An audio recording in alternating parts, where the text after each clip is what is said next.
Good morning. It's an honor for me to stand here as we introduce our new men's golf coach. Before I get to Coach Kovich, let me first thank folks who served on the committee. Matt Borman from the Mountaineer Athletic Club chaired the committee. Terry Howes, our senior women's administrator, was on the committee, as well as Dr. Jack Watson from CPAS, the College of Physical Activity and Sports Sciences. And then we had two gentlemen from the PGA on the committee, Ken Tackett, who, when we started this process, was with the West Virginia Golf Association. He has since moved to the PGA, and Andy Pazder, both folks that have very strong connections to WVU, and they were, I think, invaluable with their advice as we went through the process. So this is a really momentous occasion, and it's great that we're all gathered to announce the new coach, Sean Kovich, most recently at Mississippi State.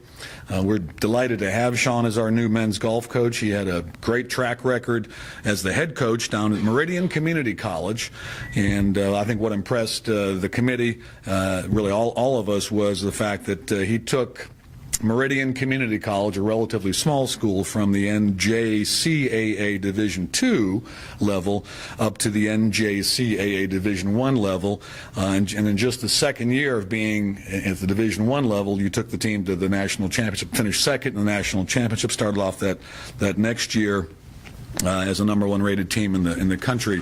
Obviously, building a men's golf program here is going to involve a lot of work and also a lot of patience, and I think Sean's track record down at Meridian was really very impressive. He then spent 3 years down at Mississippi State as the assistant coach, and I'll let Sean tell about his experience there, but the Bulldogs moved up the ladder, and I think we're as high as 27th in the nation, won a bunch of tournaments in the SEC where there's some awful good golf. And so it's really an honor for us to have Sean and his wife Kate here in Morgantown. We're very excited about the opportunity. What's also unique, of course, about having a new men's golf coach is that it means we have a men's golf team, which we haven't had since 1982, a 32-year gap. And it's not often in today's world of intercollegiate athletics that we're able to start or restart, if you will, or rejuvenate a men's athletic program. It seems as though around the country more and more men's programs get cut as opposed to getting launched. So this is a real tremendous opportunity for the university to bring back a team that hasn't been on the scene for 32 years. I can't say enough about the support that the alumni from the men's golf program have provided to us over the years. Matt Borman in particular and the Mountaineer Athletic Club have done a marvelous job of reconnecting with many alumni going back to the 60s, guys who played for Charlie Hockenberry and others who remembered the old golf course before the hospital was built, of course, before the stadium was built. So it's really neat to see these former student athletes, former golfers, reconnect with the university, and not just reconnect, but support the university in a very big way. I think we're up to $1.8 million of commitments for golf endowed scholarships, because we want to make sure that this program sticks around forever, right? We don't want this program to be dropped in the past, and a good bit of that money has come from our former golfers, and as you suspect, there are many very successful guys in that category of former golfers, federal judges, doctors, lawyers, successful business people. So we're really delighted with the support that the men's golf program alumni have provided to our program. So with that, a momentous occasion, we're delighted to announce that Sean Kovich will be our first head men's golf coach with the rejuvenated team, the first person who can say he's head coach for men's golf at WVU since 1982. So Sean, welcome to Morgantown.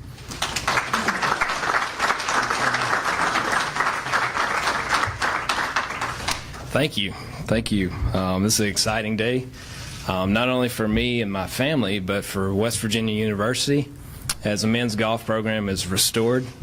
Like Oliver said, 32 years since we've had a varsity Mountaineer golf team, so I know that's why everybody's here. Everybody's excited. I mean, I'm sure you want to meet me too, but that's the real story to me. It's not Sean Kovich, it's Mountaineer golf is back. And so I'm excited, my wife's excited.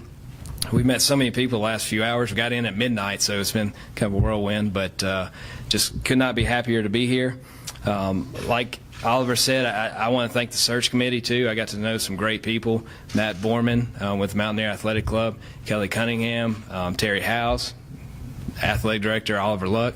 I want to thank just the entire university for welcoming me here. This is a great honor to be the next head coach. I know it's been 32 years since you guys have had a head coach, so I'm excited to be here. I do need to say a couple of quick thank yous on a personal level. Clay Homan, who has been my boss for the last 3 years at Mississippi State, he gave me an opportunity to coach at this level. He called me up from the junior college ranks, and I simply would not be here without him. He was a great coach, but he's also a dedicated husband and father, and so I learned how to do both of those successfully, be a dedicated family man and also a successful coach. So I want to thank him, for modeling that for me. I want to thank my wife. Her support, wouldn't be here without her. And then, of course, all the players. If you're a coach, the only reason, if you are good, the only reason you're good is because of your players, their hard work. So from my first recruiting class at Meridian Community College in 2006 to the last recruiting class we put together at Mississippi State, I want to thank every single one of those players. And, I'm here because of them, nothing I've done. So thank you to those guys. Like I said, today is a great day. It's all about West Virginia reestablishing the men's program. Obviously, there's a lot of questions concerning where we're going to practice, what we're going to do. We won't have a team until 2015. I've got a checklist of 300 things I want to get done, but like Oliver said, I'm going to exercise some patience and build this thing the right way. My first goal is to get out and recruit. I'm actually going to do that this week and this weekend and next weekend and the week after that. So we've got a lot of catching up to do. Need to get out there and look at 2015, 16s, and 17s. But I'm excited about that opportunity. As far as men's golf here at West Virginia, the timing could not be better with the partnership with the Big 12. As you guys know, Big 12 conference set the standard for men's golf. When you talk about Oklahoma State, Texas, Oklahoma, they have set the standard for men's golf. So for us to join the Big 12, that's instantly going to really pique some interest from some recruits. They're going to say, wow, you're in the Big 12. It does not get any better than that. So I'm excited to be here at West Virginia. It's a special place. I know the school has won over 20 national championships. It probably, won one this year, another one, so 100 conference titles. This program is a national program, and so for me to be here is just absolutely an honor. I know the fan base is very passionate. It's probably the most loyal fan base in the country, and so we've already experienced, a lot of people reaching out to us saying, hey, we're glad you're a Mountaineer, and let's go out there and win. And so the support from this fan base is just unbelievable. And like Oliver said, the former golfers, I can't wait to get out there, meet them, hopefully play a few rounds with them, and I know they're excited. But basically, I'm honored to be here. I'm ready to get to work, and I thank you for this opportunity. So any questions? Sean, both you and Oliver mentioned patience. Take to build a program here. Have you even thought about what kind of time taking? Are you a guy who wants to succeed right now, or to slowly build a program? Well, this is such a unique situation. We're not walking in here where there's been a program that has not been successful or has been very successful. There's been nothing here for 32 years. And so I think we need to do it the right way. But, I've been to postseason. I've coached 8 years, and I've been to postseason 8 years with either an individual or a team. So I want to keep that going. So obviously I want to win right away. Is that going to be realistic? I don't know, but I'm going to try. And so I just want to build it the right way, but with the intent of always competing. Not really having an excuse of, well, we're just starting out. I still want to win that first tournament whenever we tee it up in 2015. Maybe a lofty goal, but that's all I know how to do. So hopefully that answers that question. So can you draw the plug we're talking about how you were able to take Meridian from one division to the next division in hospital? Is there any similarities to doing that to building this from the ground up? Well, I mean, it comes down to getting good players. Recruiting is the key, and I think that's any sport. That's no secret. Everybody in this room, if they're a fan, they know it's all about recruiting.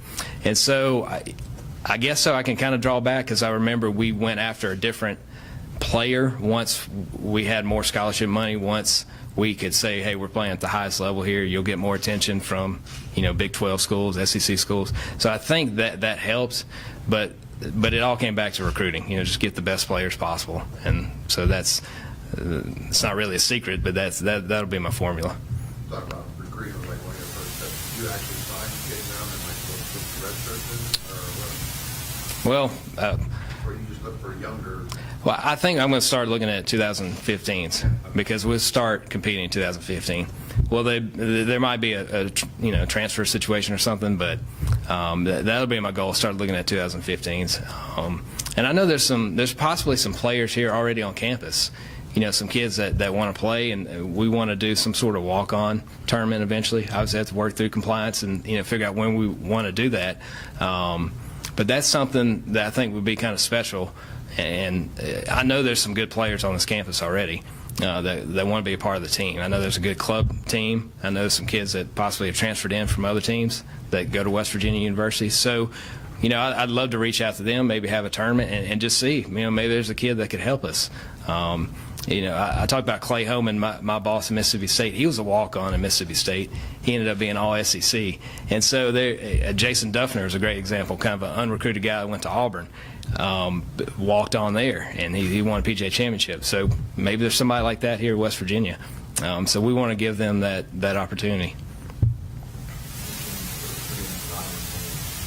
Right. Where do you even start? Where the first couple items? Probably take my wife to dinner tonight. It's going to be number one. Find a place to live. But as far as with the golf program specifically, hopefully it's a common thing. But get out there and recruit. I want to get out there, see the kids, and then also get to know the golf community. That includes PGA Club professionals, which I've met this morning, a few of them in town.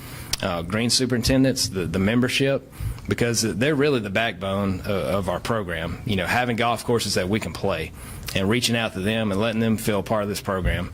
And so I really want to get out there and meet them. And so it's an advantage really not having a team for a whole year, because I can focus on recruiting, getting out and meeting people, kind of establishing the groundwork for where we're going to practice, when we're going to practice, what courses we're going to have in our rotation. And so that's kind of where I'll start.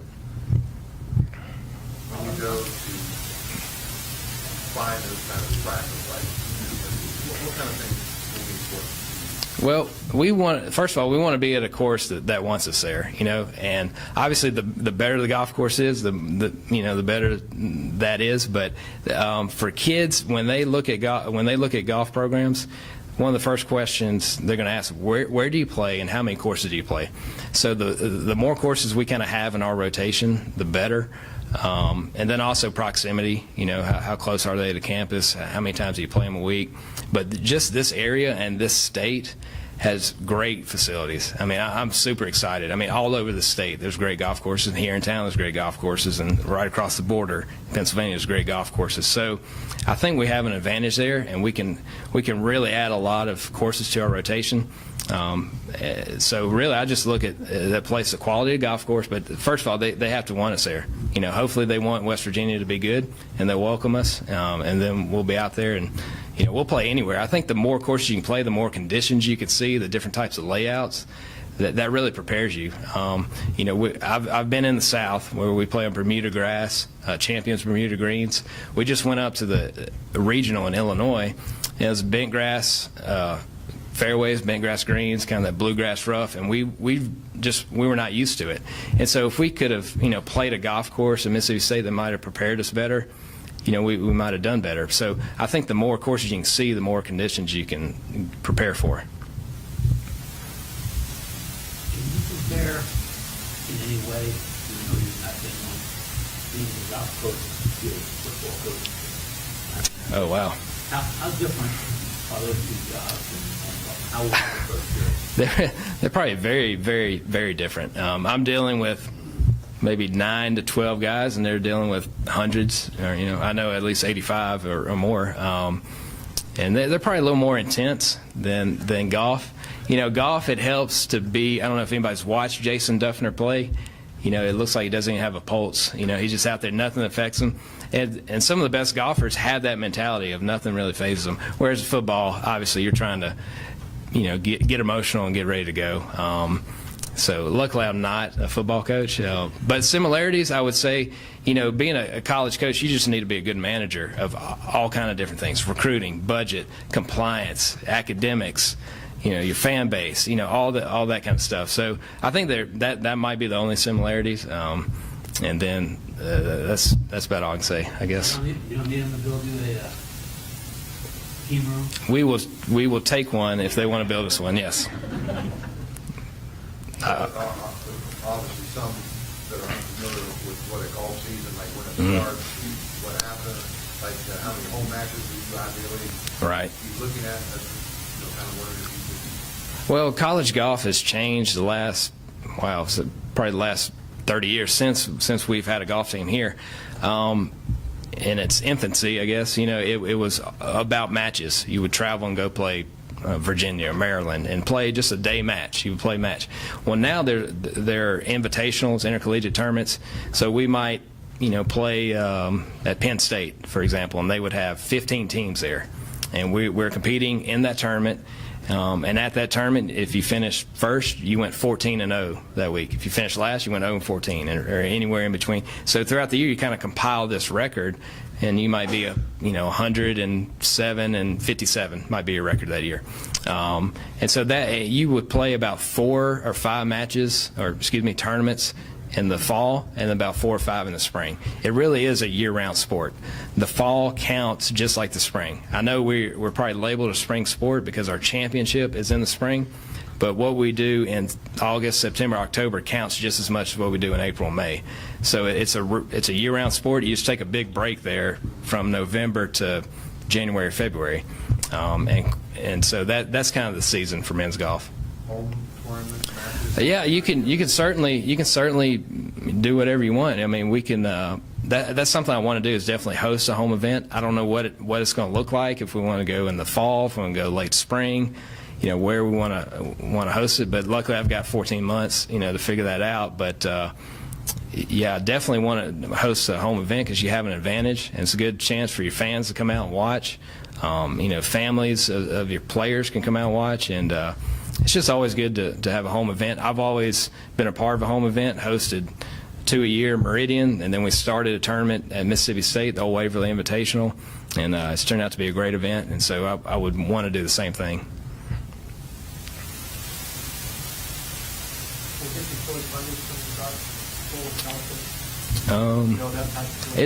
It's gonna build up.